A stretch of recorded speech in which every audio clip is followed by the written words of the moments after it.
October 1951, a single gunshot echoes through the quiet paths of Fraser's Hill.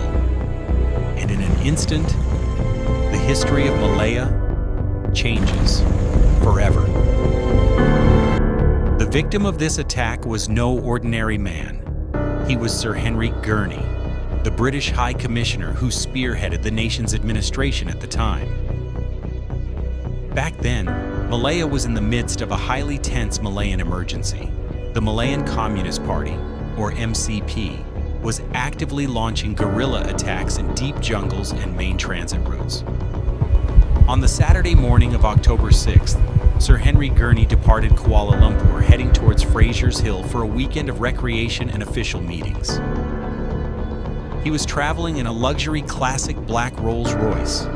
Navigating through winding roads and dense jungle was deemed high risk, yet safety protocols proceeded as planned.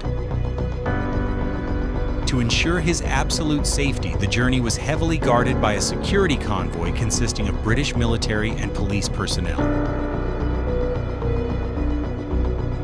Also inside the luxury vehicle were his wife, Lady Gurney, and his private secretary. No one suspected that this would be Gurney's final journey.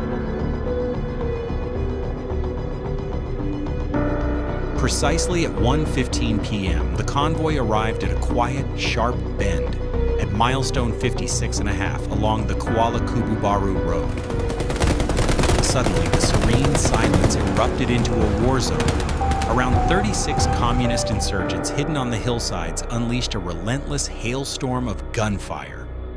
Bullets rained down aggressively from the ridges, targeting the convoy directly. The deafening roars of gunfire echoed violently through the dense jungle. Chaos ensued. The non-stop barrage successfully immobilized the escort vehicles and shattered the windows of the convoy. Gurney's Rolls-Royce became the primary target. Dozens of bullet holes tore through the body of the luxury vehicle. The driver, Constable Mohammed Din, was shot in the hand. Losing control, the vehicle came to a dead stop right in the center of the kill zone.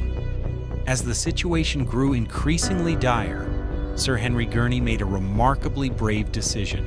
He opened the door and voluntarily stepped out of the vehicle. He did this solely to draw the insurgents' fire away from his wife, Lady Gurney, who was taking cover on the floorboards of the car.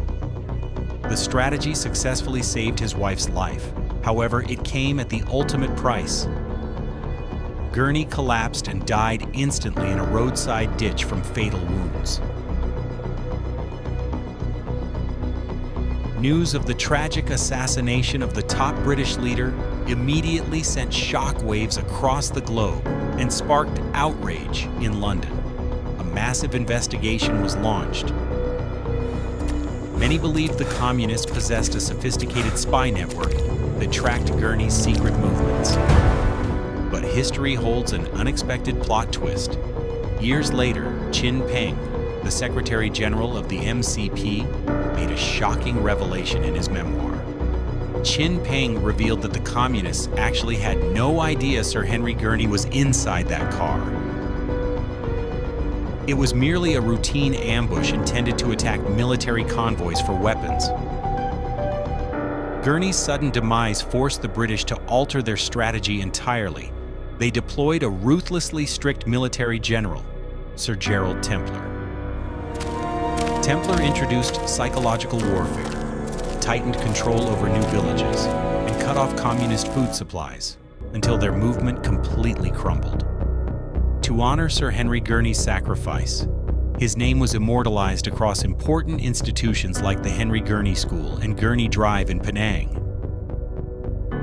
A chance event on a winding bend in Fraser's Hill ultimately reshaped our nation's history.